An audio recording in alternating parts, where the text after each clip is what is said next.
Oui, bonjour à vous tous. Bon, on en profite pour pouvoir recruter. Bienvenue sur probablement une des meilleures présentations de l'event.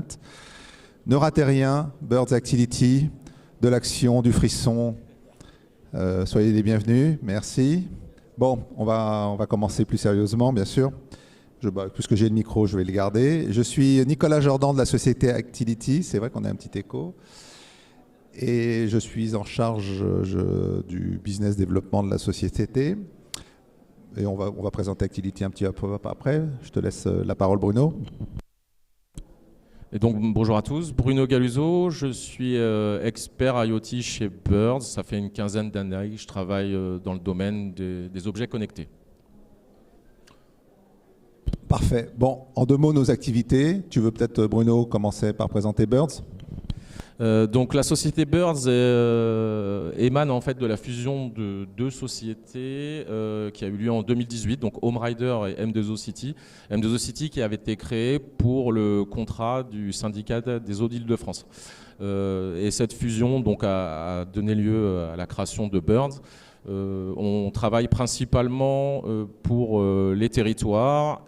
Et on offre en fait des solutions de gestion intelligente de l'eau, gestion énergétique des bâtiments, monitoring de la ressource, monitoring de la biodiversité, enfin tout ce qui est en lien avec l'environnement. Donc on est producteur de capteurs, mais on est aussi fournisseur de connectivité et d'applications digitales associées à ces services. Donc l'ensemble de ces services digitaux, les différents capteurs doivent fonctionner sur un réseau qui doit être connecté. Et c'est la spécialité d'Actility. Donc depuis 2010, Actility est le co-créateur d'une technologie qui s'appelle LoRaWAN. Et cette technologie aujourd'hui est largement diffusée à des échelles des villes, voire même à des échelles nationales comme en France avec le réseau Orange, mais aussi en Suisse, en Europe du Nord, en Asie, aux États-Unis. C'est une technologie qui apporte une rupture très importante dans la capacité de pouvoir brancher des capteurs sur des très longues portées tout en minimisant la consommation énergétique. Donc c'est grâce à cette couche fournie par Actility que des solutions, et essentiellement des solutions autour du monde de l'eau fournies par Birds, peuvent être opérées. On va le détailler bien sûr pendant la présentation.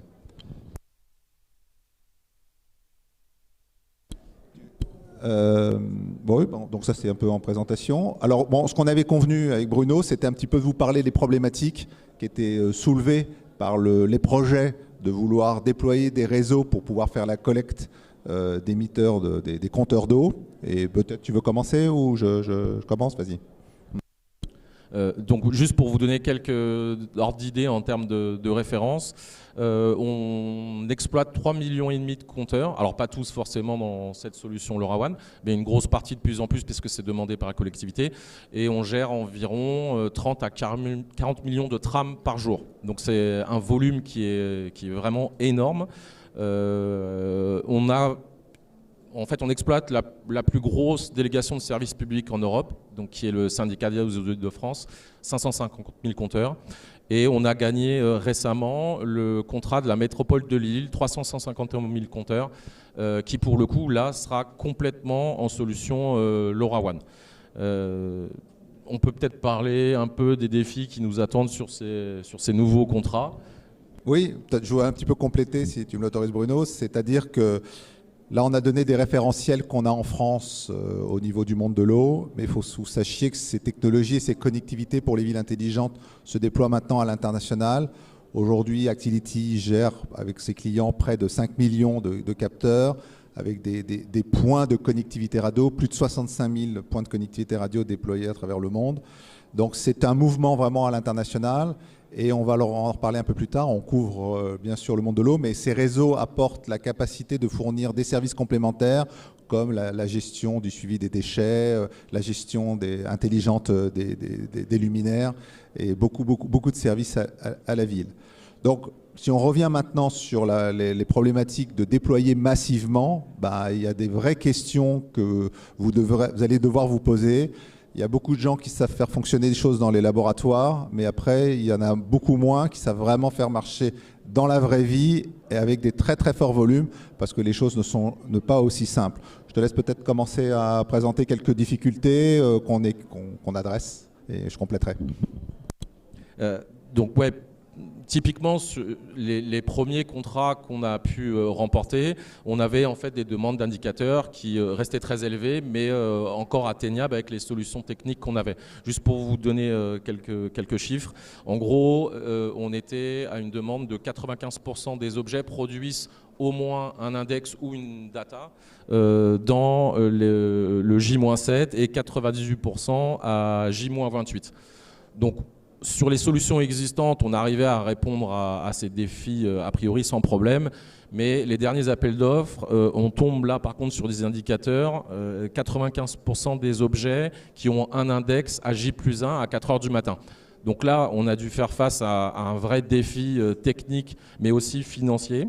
Et c'est là qu'on a remis en cause un petit peu notre façon de travailler et poussé en avant le LoRaWAN parce qu'on voyait des gains en termes de performance opérationnelle et également en termes de simplicité de mise en place et d'exploitation. On a dû aussi également travailler sur nos produits pour faire en sorte qu'ils aient des redondances temporelles qui nous permettent de répondre à ces indicateurs. Et également aussi une grosse demande des collectivités, c'est la réversibilité des systèmes. On travaillait avant sur une solution propriétaire qui faisait tout à fait le job sans problème, mais ces demandes de réversibilité nous ont aussi poussé à aller vers cette solution LoRaWAN qui est totalement interopérable et ouverte et qui permet à la fin d'un contrat de rendre entre guillemets les clés du camion à la collectivité. On nous demande aussi d'avoir une couverture totale en fait, du territoire. Si ça n'est pas forcément évident, parce qu'on n'est pas des opérateurs télécoms et on n'a pas non plus les épaules financières pour pouvoir aller s'installer un petit peu n'importe où. Et également aussi, on nous demande d'avoir une redondance spatiale, c'est-à-dire de pouvoir faire en sorte que même si un des éléments d'un des réseaux tombe, il puisse être backupé par un autre réseau.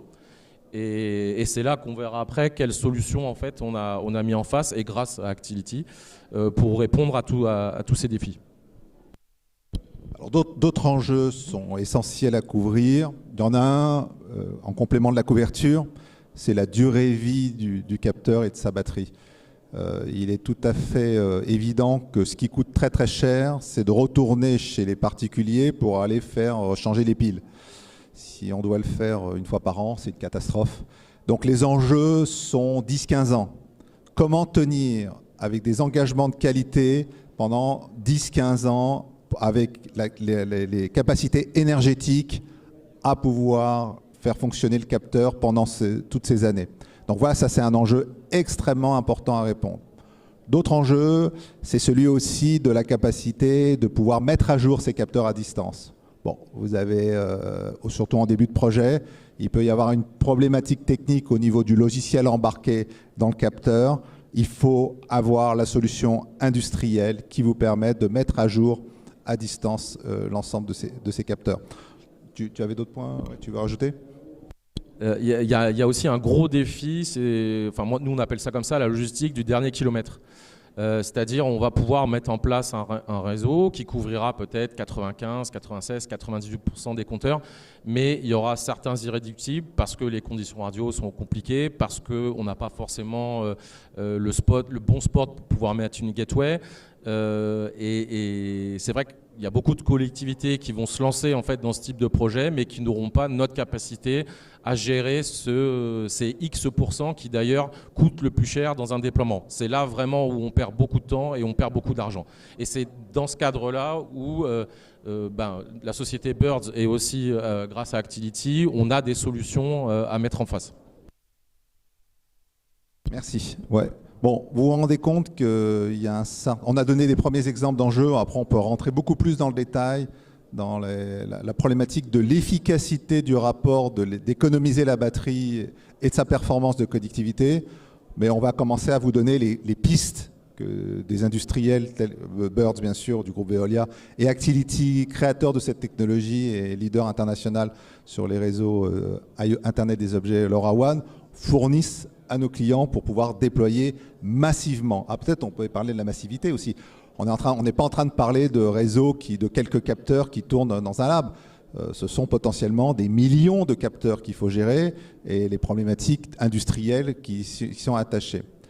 Alors, le premier élément de réponse, c'est de donner quelques mots sur cette fameuse technologie LoRaWAN à comparer un petit peu avec ce qui existe. Bon, il y a une technologie que vous connaissez tous, c'est le réseau cellulaire. Vous avez tous vos téléphones dans vos poches. Eh ben, ce n'est pas du tout adapté à l'usage du monde de l'eau. Le réseau cellulaire, vous rechargez vos téléphones très régulièrement. Vous avez besoin de beaucoup de puissance parce que vous allez faire passer du très haut débit aussi. Et on n'en a pas du tout besoin. Relever un compteur, c'est quelques bits, donc on a besoin d'avoir quelque chose de beaucoup plus efficace d'un point de vue énergétique. Et surtout, si je veux tenir 15 ans, bah, je ne vais pas utiliser les technologies cellulaires. Les réseaux cellulaires se sont engagés à s'approcher de ce genre de technologie sur une terminologie un peu barbare qui s'appelle les LP1, les Low Power, Low Best Puissance Wide Area, sur les fortes distances, avec des technologies cellulaires, mais en termes de performance, sur le monde de l'eau, ils sont incapables d'atteindre les performances aujourd'hui qu'on atteint avec LoRaWAN, qui est en anglais le state of the art, l'état de l'art le plus performant en termes de ratio énergétique. Surtout ne pas renvoyer quelqu'un à aller remplacer la pile, ce qui n'est pas possible en technologie cellulaire. D'autres technologies aussi qu'on voit, c'est le mesh. Le mesh, c'est la capacité en fait à un compteur va parler avec le compteur d'à côté, qui va parler au compteur d'à côté, puis qui va commencer à étendre le réseau. Alors ça a l'air très séduisant sur le papier, parce que ça permet d'avoir une sorte de topologie assez naturelle de progression du réseau, avec une infrastructure plus légère à déployer. Mais en fait, c'est une fausse bonne idée, pour deux raisons. D'abord, ça oblige, dans son plan de déploiement, à avoir une progressivité, parce que je ne peux pas aller à l'autre bout de la ville, parce que tant que je n'ai pas construit le réseau qui puisse atteindre l'autre bout de la ville. Et il peut y avoir des priorités de connectivité. Mais surtout, le plus important, c'est que, comme on est dans le monde de l'eau, les capteurs ne sont pas connectés énergétiquement. Ils doivent être économes. Et pour cela, si vous devez garder un capteur allumé pour qu'il puisse relayer un message d'un nœud entre un autre nœud, eh ben celui qui est mal positionné, qui est en relay, il va s'épuiser et sa batterie va mourir. Si sa batterie meurt, vous renvoyez quelqu'un. Si ça vous rend quelqu'un, ça vous coûte une fortune. Donc ça, c'est le cellulaire, le mesh. Il y a d'autres technologies legacy. Le wireless M-Bus, c'est des anciens systèmes qui parfois sont toujours utilisés en complément pour atteindre les mass lines, ce qu'on appelle le drive-by, où on envoie une voiture à côté des compteurs pour pouvoir, une voiture qui a une espèce d'antenne qui va aller relever l'émetteur. C'est toujours utilisé parce que, comme les derniers pourcentages, comme Bruno l'a expliqué, les derniers pourcentages du réseau sont vraiment les plus chers. Donc parfois, on continue peut-être à utiliser ces technologies. Et nous-mêmes, à la LoRa Alliance, alors on travaille à rendre compatible la technologie LoRaWAN à la fois sur les réseaux communicants et à la fois sur le drive-by avec le même système. Donc ça, c'est donc LoRa, si on résume, cette technologie qui est portée par une alliance d'un standard international, c'est très très longue distance. On atteint même aujourd'hui des satellites. Hein. On peut envoyer un petit message du compteur. Alors pour d'autres cas d'usage que le metering, hein, c'est plutôt pour des suivis de localisation offshore, par exemple dans la logistique. Mais c'est pour vous montrer la performance de distance. On peut aujourd'hui envoyer même des messages et des paquets sur des satellites avec une économie d'énergie extrêmement faible qui permet de tenir 15 ans les capteurs en envoyant une ou deux relevés par jour. Donc c'est une technologie assez extraordinaire en la matière. Je ne sais pas si tu veux compléter sur ces aspects techno ou tu as point. Non, je trouve ça hyper complet. Merci beaucoup pour ce panel des technologies existantes. Voilà. Ensuite, donc, il y a d'autres. Les autres critères ensuite à déterminer vos choix, c'est vraiment de travailler toute la problématique industrielle, telle que je commençais à évoquer au choix de dire je suis juste la technologie. Bon, et la problématique, c'est on a des systèmes de haute disponibilité, de la redondance. Ah, ça y est, on a déjà fini, on nous fait un signe. Ah, la vache, c'est vachement hyper vite. Bon, alors je vais résumer très vite. Tu parlais tout à l'heure de la problématique d'aller atteindre le dernier last miles. Des fois, le compteur, il est dans un trou. Eh ben, on a des petits relais qui permettent d'étendre le réseau pour aller atteindre les trous. Et Birds fabrique un relais. Là, ça c'est un autre exemple. La capacité de pouvoir donner bon, pour le résumer ce que tu as expliqué, du Service Level Agreement, c'est-à-dire de garantir la disponibilité du service, de mettre à jour les firmware à distance. Voilà, en quelques mots, les solutions apportées par nos technologies. Ouais, je t'en prie, excuse-moi Bruno. Il y a aussi quelque chose de très important, en tout cas pour Birds, c'est la possibilité d'avoir ce qu'on appelle les devices un peu multimode. On a parlé effectivement de la technologie LoRaWAN qui est, et j'espère, qui est un standard, mais qui deviendra le standard international, et c'est déjà le cas. Mais on a typiquement dans nos menus la possibilité de, en cas vraiment de complexité de mise en réseau, de pouvoir basculer nos devices sur une technologie qui nous permet de gérer justement ces derniers kilomètres. Nicolas parlait de relais. On a nous-mêmes développé en fait ce qu'on appelle un bridge qui permet en fait de passer de notre solution propriétaire vers le réseau LoRaWAN. Et ça, c'est un des atouts vraiment opérationnels de notre société. Ça réduit énormément les coûts d'infrastructure de déploiement. Peut-être on peut finir par les autres métiers des capteurs que fournit Birds, qui sont assez intéressants, parce qu'une fois que vous avez déployé ce réseau, il faut l'amortir. J'ai parlé d'autres métiers, le lighting et autres, mais déjà, côté eau, il y a beaucoup d'autres compléments qui sont fournis par ces solutions. Mono ? Je ne vais pas vous faire la brochure de Birds, mais on a pas mal de solutions pour la gestion intelligente des réseaux d'eau, donc notamment nos solutions Capta qui permettent de tester certains paramètres physico-chimiques de l'eau comme le chlore, la turbidité. On a aussi également le produit qu'on appelle Appealing qui permet de monitorer les poteaux à incendie, c'est-à-dire savoir s'il y a une consommation, savoir s'il y a une ouverture ou une fermeture qui a été programmée ou non, savoir s'il a été renversé. Et également, on a aussi des produits pour la gestion de la biodiversité. Donc, comme disait Nicolas, une fois en fait que ce réseau LoRaWAN est mis en place, on peut mettre nos propres capteurs. On a les solutions pour ça, mais on peut aussi éventuellement même ajouter d'autres capteurs qui sont compatibles avec la technologie LoRaWAN. Et c'est vraiment ça l'intérêt et la force en fait de ce système. Oui, donc on a cité pour la ville, puisqu'on est dans le sujet, donc la gestion, d'aller vérifier les poubelles, si elles sont pleines ou pas, et de ne pas envoyer des camions vider des poubelles vides. Le street lighting, là, il faut chercher les mots en français maintenant, la gestion de la lumière de la ville, interconnectée. Il y a des acteurs aujourd'hui qui font, là, même sur le salon, j'ai tout à l'heure discuté avec un acteur qui est positionné sur le sujet avec ces technologies. Donc l'environnement, tu en as parlé, c'est devenu un sujet bien sûr clé pour la ville et il y a beaucoup de solutions autour de LoRa pour pouvoir que ces capteurs puissent ramener la qualité de l'air, le CO2, le trafic, et afin de pouvoir des mesures d'efficacité autour de l'environnement. Et encore une fois, j'insiste, c'est l'intérêt de cette solution, c'est qu'il y a un réel écosystème, alors à travers la LoRa Alliance, qui fait son job justement de promouvoir les choses, mais aussi parce que la technologie est complètement ouverte. Donc on a un nombre de produits qui est incalculable et qui peut être mis en place sur n'importe quel réseau LoRaWAN. Le dernier cas d'usage, c'est une filiale d'Activity qui s'appelle Abiway. On fait du tracking d'objets, de véhicules à travers la ville pour pouvoir les positionner, les services de la ville ou des bus ou autres. Peut-être il nous reste quelques minutes. Si quelqu'un a des questions, on est prêt à les prendre. Merci. Si vous voulez nous le dire le plus fort possible, puis je vais la répéter au micro, ou peut-être vous approcher si ça ne vous dérange pas.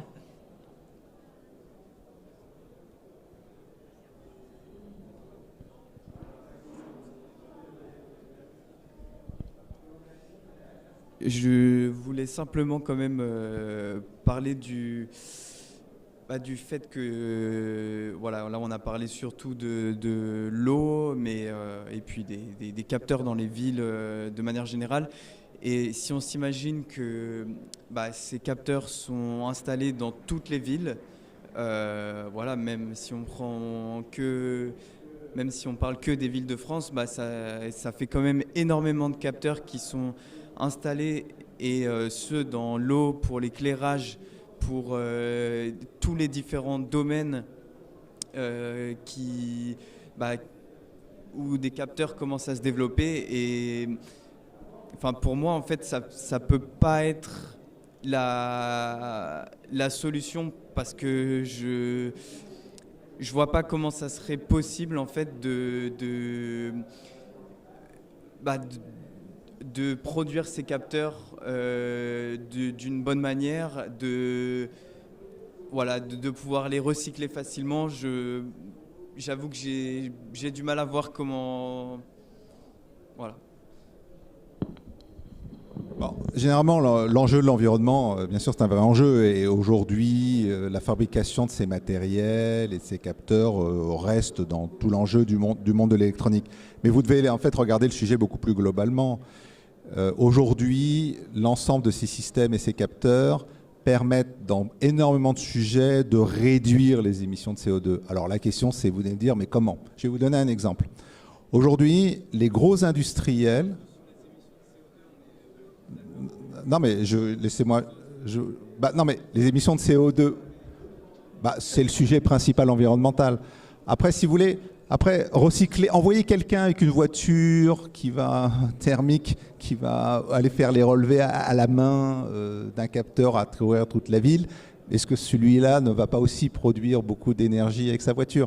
Bon, pour vous donner un exemple en électricité, à partir du moment où les gros industriels ont une visibilité sur leur consommation et leurs besoins en consommation et qu'ils sont interconnectés en temps réel avec les réseaux électriques, quand il y a la disponibilité d'énergie solaire massive, parce qu'il y a du soleil, et qu'il y a une énergie pas chère, voire même avec des prix négatifs où ils sont payés pour consommer, et bien dans ce cas-là, automatiquement, RTE peut envoyer un signal à ces industriels, et c'est l'Internet des objets qui permettent ces interactions, de consommer à ce moment-là, parce que c'est moins cher, voire même ils vont se faire payer pour pouvoir baisser ces consommations. Donc on a énormément d'exemples, et on pourra en discuter après hors de salon, de sujets dans lesquels l'environnement gagne énormément par la digitalisation des circuits. Pour ça, l'IoT, c'est ce qui permet de faire le lien entre le monde physique et le monde digital. Et donc, en fait, les enjeux énergétiques, ils gagnent énormément grâce à ces technologies. Alors oui, il faut, bien sûr, produire et recycler. Vous avez entièrement raison en la matière. Je ne sais pas, Bruno, si tu vas ajouter quelque chose. Oui, enfin, forcément, quand on produit des capteurs, on pense à leur recyclage. On essaye de travailler et faire de l'éco-conception. On a des filiales, d'ailleurs, chez Veolia qui permettent de recycler ce type de produits. Et juste pour revenir sur ce que disait Nicolas, typiquement dans l'eau, les capteurs qu'on met en place permettent de monitorer justement les pertes dans le réseau et de remonter en fait ce rendement de réseau. Donc ça concourt. L'énorme fuite, des millions d'hectolitres. On doit finir là, donc on peut continuer hors ligne, mais voilà, des hectolitres de fuite, je préfère qu'on recycle quelques capteurs pour pouvoir économiser des hectolitres